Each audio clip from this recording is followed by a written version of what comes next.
Hola, soy el doctor José Ernesto Contreras Pulido y hoy quiero hablarles sobre la creación. La Biblia dice, todas las cosas por Dios fueron hechas y sin Él nada de lo que ha sido hecho fue hecho. Él hizo el universo y sustenta todas las cosas con la palabra de su poder. Y es por eso que los cristianos, por la fe, entendemos haber sido constituido el universo por la palabra de Dios, de modo que lo que se ve fue hecho de lo que no se veía. Aunque de todas las culturas se han conservado más de 30 relatos de la creación distorsionados por la transmisión oral a través de milenios, el único relato oficial se encuentra en el libro de Génesis, escrito por inspiración divina, o sea, sin error, por el estadista hebreo Moisés, unos 1500 años antes de Cristo. El libro de Génesis empieza con las palabras "en el principio". De acuerdo con las genealogías mencionadas en la Biblia, el arzobispo Ussher en 1650 calculó que la creación sucedió como en el año 4004 a.C. Pero, como bien lo menciona Pablo Hoff, las genealogías de los hebreos no están siempre completas porque solo mencionan los nombres de los personajes destacados. Por ejemplo, se da a entender que Moisés fue bisnieto de Leví, pero hay 430 años entre uno y otro. Aún así, los hallazgos científicos acumulados indican que el principio fue hace aproximadamente unos 7000 años y seguramente hace menos de 10,000 años. Por ejemplo, tomando en cuenta la tasa de crecimiento de la población y que actualmente existen más de 7,000 millones de humanos, se puede concluir que la primera pareja necesariamente apareció hace mucho menos de 10,000 años, pues si no, actualmente los humanos no cabríamos ni parados uno sobre el otro, no solo en este mundo, sino aún en 10 mundos más. De acuerdo con los manuscritos hebreos, fue Dios el que creó los cielos y formó, hizo y compuso la tierra para que fuera habitada por plantas, animales y humanos que le adoraran, le sirvieran y cumplieran sus propósitos. De acuerdo con Génesis, la cascada de eventos de la creación se sucedió así. En el principio creó Dios los cielos y la tierra, y la ciencia ha confirmado que definitivamente sin el cielo y sus elementos y sin la composición adecuada de la tierra, no existiría la vida tal y como la conocemos.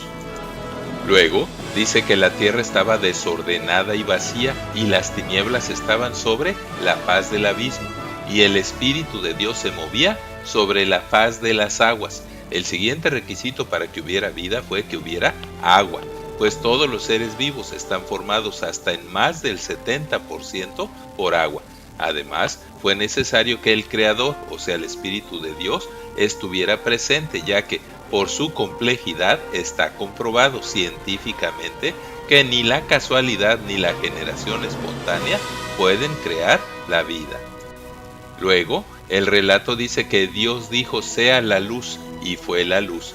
Para que haya vida, el siguiente elemento indispensable es la luz, incluyendo su energía y calor. No se conoce ningún tipo de vida que no requiera de energía para vivir. Así terminó el primer día. Dios es luz y por ello no era necesario entonces que hubieran las estrellas, el sol y la luna en ese momento. En el segundo día Dios hizo la expansión y separó las aguas que estaban debajo de la expansión de las aguas que estaban sobre la expansión. Lo siguiente indispensable para que hubiera vida fue la separación de las aguas y la creación de la atmósfera, con su delicada proporción de gases, carbono, hidrógeno, oxígeno, nitrógeno, etc. y agua. Sin el ciclo del agua y sin la atmósfera, o sea el oxígeno y muchos otros de sus efectos necesarios y hasta ahora conocidos, no hay vida. En el tercer día dijo Dios, júntense las aguas que están debajo de los cielos en un lugar y descúbrase lo seco. Y fue así, y llamó Dios a lo seco tierra, y a la reunión de las aguas llamó mares. Y vio Dios que era bueno. Después dijo Dios, produzca la tierra hierba verde, hierba que dé semilla, árbol que dé fruto según su género y especie, y cuya semilla esté en él. También, la ciencia ha descubierto la importancia de la composición y concentración exacta de las sales en el mar para que sobrevivan los seres vivos marinos, que son la mayoría. Además, que fue indispensable que hubiera agua dulce, y la importancia de que lo primero que fuera creado fuera la hierba verde, incluyendo las unicelulares y microscópicas algas verde y azules del plancton, que llevan a cabo el 70% de la fotosíntesis en el mundo, ya que sin el oxígeno producido por las plantas, no existirían todos los demás seres vivos que son aeróbicos, o sea, que respiran oxígeno. También desde hace varios años se sabe que en la cadena alimentaria el primer eslabón son los productores primarios, como las plantas y los microbios, pues son los únicos seres vivos que pueden transformar las sustancias inorgánicas presentes en el agua o la superficie terrestre en moléculas orgánicas que son indispensables para que los consumidores secundarios que se comen a las plantas o sus frutos puedan formar y reparar sus tejidos y los de sus descendientes. También ahora sabemos que la mayoría de los seres vivos multicelulares son bisexuados y que para reproducirse necesitan semillas, ahora llamados células reproductoras o gametos, y lo conveniente que es que los árboles frutales tengan su semilla en su fruto, pues esto facilita que los comen diseminen sus semillas fecundadas al tirar por todos lados sus excrementos con semillas intactas. Por último, también aquí aprendemos que cada ser vivo fue creado según su naturaleza, su género y su especie, tal y como lo confirmó y clasificó Carlos Linneo en 1735.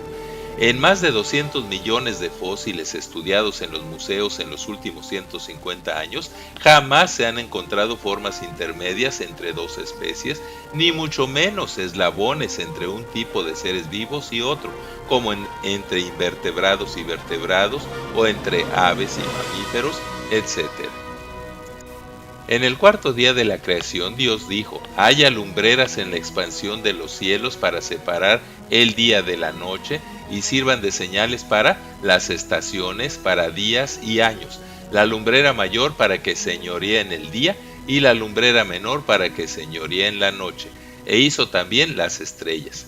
Hasta hace poco se conoció lo crucial que es que el sol, la luna y las estrellas hayan sido colocadas exactamente donde están, pues basta con que estuvieran tan solo 5% más lejos o más cerca de la Tierra para que no fuera posible la vida aquí. Además, se ha descubierto que una variación de menos del 10% en la velocidad de rotación y de traslación, tanto de la Tierra como de la Luna y el Sol y otros astros, podrían hacer imposible la existencia del mundo y los seres vivos.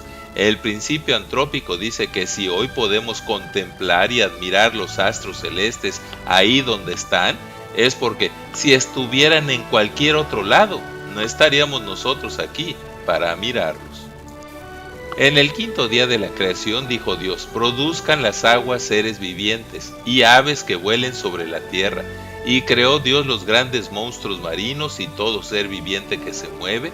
Y en el sexto día dijo Dios: produzca la tierra bestias, serpientes, ganado y todo animal que se arrastra sobre la tierra según su género y su especie. Con esto se completó la cadena alimenticia, incluyendo los productores primarios, plantas y microbios, seguida de los herbívoros, o sea, los que comen plantas, los carnívoros, que se comen a los herbívoros, y los carroñeros, que se comen los animales muertos y en descomposición. Y al final dijo Dios: hagamos al hombre a nuestra imagen, conforme a nuestra semejanza, y señoree en los peces del mar, en las aves de los cielos, en las bestias, en toda la tierra, y en todo animal que se arrastra sobre la tierra.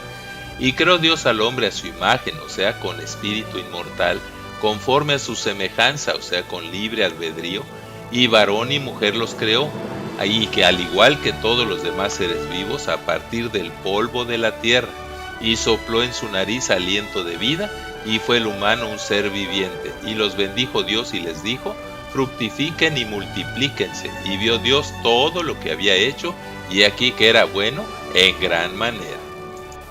Así se menciona específicamente que el humano, por ser el único ser terrestre que tiene espíritu y libre albedrío, o sea, libertad para decidir su conducta, es inmortal, diferente a todos los seres vivos y además responsable de cuidar la naturaleza puesta bajo su cuidado y gobierno y responsable de someterse voluntariamente y por conveniencia bajo la soberanía de su creador, ante quien a final de cuentas tendrá que rendir cuentas de su conducta.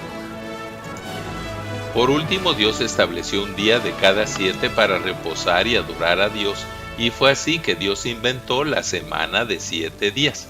Él dijo: 6 días trabajarás y harás toda tu obra, mas el 7º día será reposo para tu Dios.